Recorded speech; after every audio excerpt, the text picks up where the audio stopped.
Good morning, beautiful people! Today guys, magluluto tayo ng sabaw. Beef soup. So, ito yung ating vegetables. At ito yung ating beef.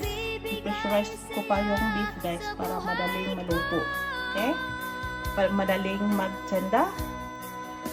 Tapos, ilagay natin dito sa ating soup. Sa ating vegetable soup. Okay? So, look at this. Oh. Maraming, nilagyan ko siya guys ng carrots, sweet potatoes, green beans. Ito yung Baguio beans. Then, we have our corn and cabbage and capsicum.